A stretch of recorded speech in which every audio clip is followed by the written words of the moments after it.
a gente vai ver que há uma continuidade não só na simbologia urbanizadora, como na materialidade dessa simbologia. Assim, é o próprio Lúcio Costa, urbanista responsável pelo traçado de Brasília, que relata que seu projeto urbanístico, o plano piloto, ele nasceu, diz ele, do gesto primário de quem assinala um lugar ou dele toma posse.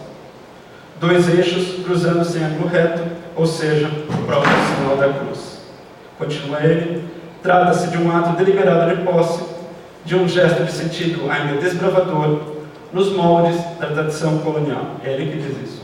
Né? Porque o que se fazia que os colonizadores europeus faziam para marcar a terra era ficar uma cruz, né? Ou rezar uma missa. Na Prece Natalícia de Brasília, que é um poema composto por Guilherme de Almeida para ser lida no evento que inaugurou Brasília, ou seja, o evento oficial de inauguração de Brasília, ele foi o poeta convidado a fazer um poema e declamá-lo na inauguração da capital.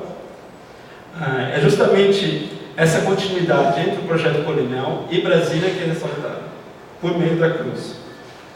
Então ele começa o poema de um modo bastante bombástico e diz: agora e aqui é encruzilhada tempo e espaço, caminho que vem do passado e vai ao futuro, caminho do norte, do sul, do leste e do oeste, caminho de ao longo dos séculos, caminho de ao longo do mundo, agora e aqui todos se cruzam pelo sinal da Santa Cruz.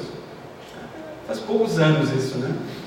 A seguir, ele associa essa cruz, o padrão de posse, aos cruzados medievais, né? A descoberta, e por fim, isso é importante, a luta contra os índios. Ele usa a imagem da cruz contra a flecha. Diz o poema: crucifixo foi a arma que nas selvas, contra as flechas ervadas empunharam, ad maiorem Dei gloriam, as missões, as reduções. Signo heróico daqueles que partiam, do cruzeiro dos Alpes aos sertões, foi o gesto na gesta das bandeiras, do que elevou a mão para benzer-se e levou-a depois à cruz da espada. Bem, é portanto essa sucessão que é simbólica, mas também material, na qual Brasília se inscreve segundo Guilherme de Almeida, né? A seguir ele vai citar o Lúcio Costa no poema, e um dia ao mural, num alvo papel pregado à prancheta, a cruz sempiterna pousou sua sombra, e um traço, outro traço, dois riscos cortando-se em ângulo reto, e pois de uma cruz nasceste Brasília. E, diz ele ainda, quadrilátero, com suas 4 hastes, que são 4 séculos, e são 4 pontos cardeais, e são 4 ciclos de ação.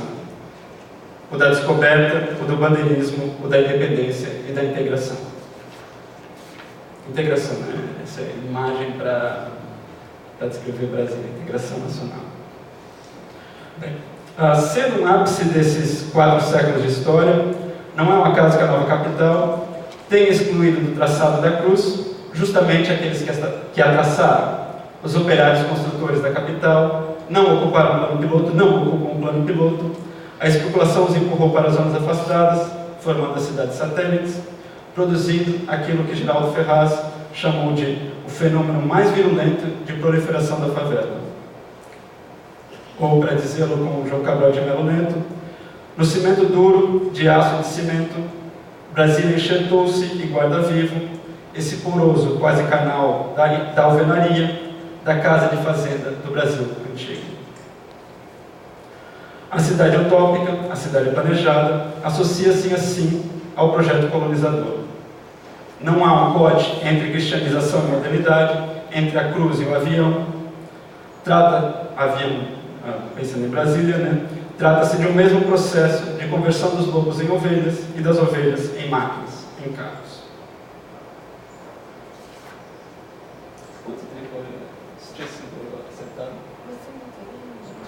Tá. Então vamos falar de carros então.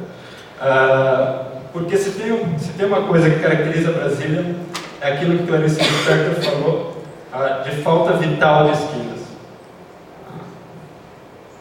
A Clarice, ela tem uma crônica muito bonita sobre Brasília, acho que chama Brasília Esplendor, e ela diz preferir a Brasília o entrelaçamento carioca.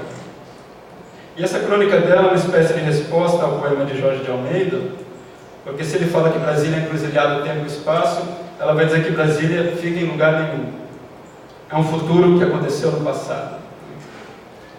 Mas a crônica da Clarice é também uma crítica às vanguardas, como a poesia concreta, que celebraram a construção de Brasília, né? Então a crônica da Clarice começa dizendo justamente: Brasília é uma cidade abstrata e não há como concretizá-la. É uma cidade redonda e sem esquinas. Em Brasília não se vive, se mora. Brasília é um mistério classificado em arquivos de aço. Tudo lá se classifica.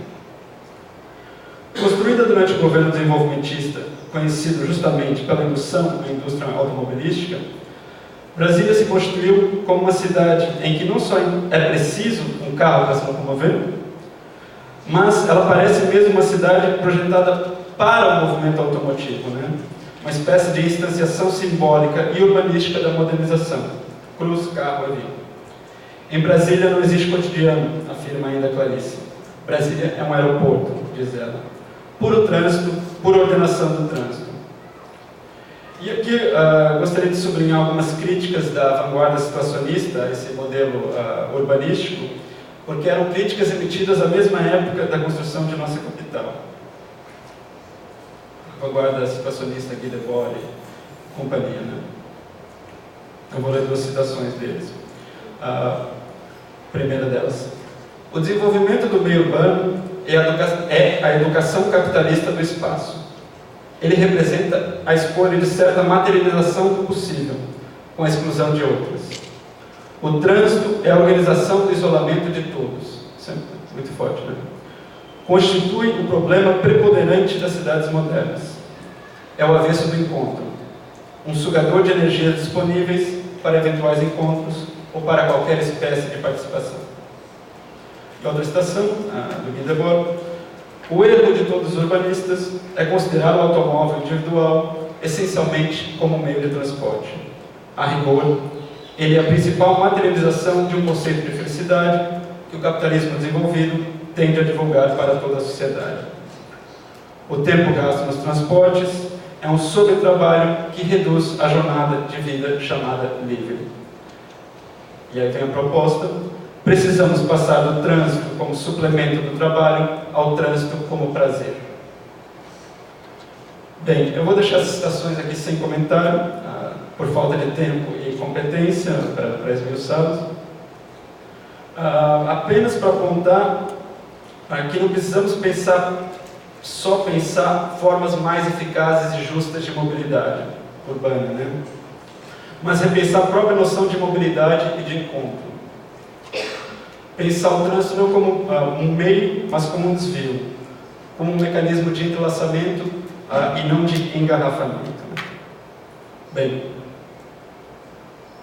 para terminar, a última imagem que eu gostaria de evocar é a perspectiva inversa a que eu venho falando até agora. Não a do projeto civilizador que se aposta das florestas, mas a dos povos da floresta diante das cidades. Duas versões dessa imagem. A primeira é da época do Hobbes, ou seja, da época da conquista, né, do primeiro momento que a gente falou, que é a célebre paráfrase feita por Montaigne do que alguns índios disseram para ele quando eles foram a Rouen durante o reinado de Carlos IX, que é entre 1550 e 1574. Então, vão alguns índios, a coroa francesa leva alguns índios para visitar Rouen. Provavelmente eram índios brasileiros, né, da França Antártica, do Rio de Janeiro. E Montaigne conversa com eles e eles falam três coisas do que Montaigne só lembra de duas.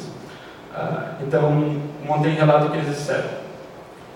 Disseram que, em primeiro lugar, achavam muito estranho que tantos homens adultos, portando barba, fortes e armados, que estavam ao redor do rei, é provável que estivessem falando dos suíços de sua guarda, se sujeitassem a obedecer a uma criança, e que ao invés não se escolhesse algum deles para comandar. Em segundo lugar, disseram que haviam percebido que existiam entre nós homens repletos e empanturrados de toda espécie de regalias, enquanto havia outros que estavam mendigando-lhes nas portas, descarnados de fome e de pobreza. E achavam estranho como estes podiam suportar tal injustiça sem agarrar os outros pelo pescoço ou atear fogo às suas casas. Bem, a segunda citação que eu quero invocar aqui é dos nossos dias, é de Davi Kopenawa, é um xamã e uma liderança Yanomami, se refere a uma visita que ele fez em Nova York em 91, e é basicamente uma variação do mesmo tema da fala dos canibais à montanha. Eu vou encerrar minha fala com ela, eu não vou comentá-la, vou deixar ela no ar. Então diz, relato Davi Kopenawa. Fui falar numa cidade ainda maior do que aquelas que eu já conhecia. Seus habitantes o chamam de Nova York. Eu queria ganhar seu apoio para convencer o governo do Brasil a evitar que os garimpeiros devastassem nossa floresta e aniquilassem seus habitantes. Quando cheguei a Nova York, me surpreendi com o fato da cidade parecer um denso conjunto de penhascos rochosos, nos quais os brancos viviam empilhados uns em cima dos outros. Os prédios, penhascos. Ao pé dessas montanhas, nas ruas, multidões de pessoas se moviam muito rápido e em todas as direções, como formigas. Elas começavam numa direção e viravam, e então iam na outra direção. Elas olhavam para o chão o tempo todo e nunca viam o céu. Eu disse a mim mesmo que esses brancos devem ter construído tais elevadas casas de pedra após desmatar suas florestas e começar a fazer mercadorias em quantidades enormes pela primeira vez. Eles provavelmente pensaram: há muitos de nós, somos valiosos na guerra e temos muitas máquinas. Construímos casas gigantes para enchê-las de bens que todos os outros povos irão cobiçar. Contudo, continuou Davi, embora as casas no centro dessa cidade sejam altas e belas, aquelas em suas periferias estão em ruínas. As pessoas que moram nesses lugares não têm comida, e suas roupas são sujas e gastas. Quando caminhei entre eles, me olhavam com olhos tristes. Isso me deixou desconcertado. Esses brancos que criaram as mercadorias pensam que são espertos e corajosos. Contudo, eles são gananciosos e não cuidam daqueles entre eles que não têm nada. Como podem pensar que são grandes homens e se acharem tão espertos? Eles nada querem saber dessas pessoas necessitadas, embora estes também sejam seus pais. Eles os rejeitam e os deixam sofrer sozinhos.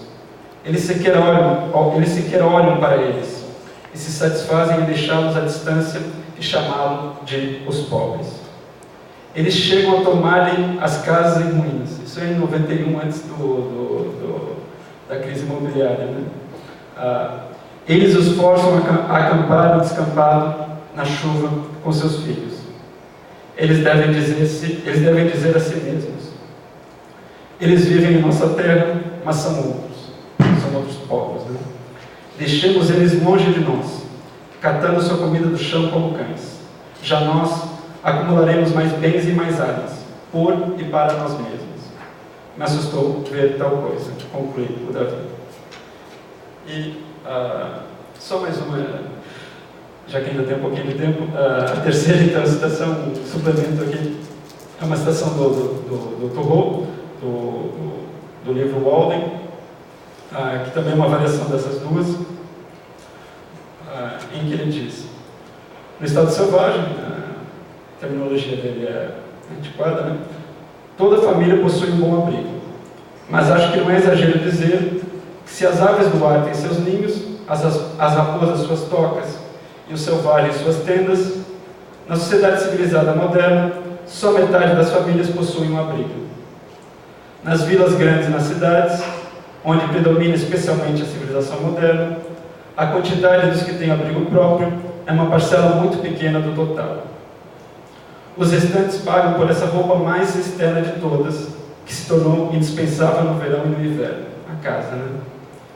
Mas como é que esse homem, que dizem gozar dessas coisas, geralmente é o civilizado pobre, enquanto o selvagem, que não dispõe delas, é rico em sua condição selvagem? Bem, era isso.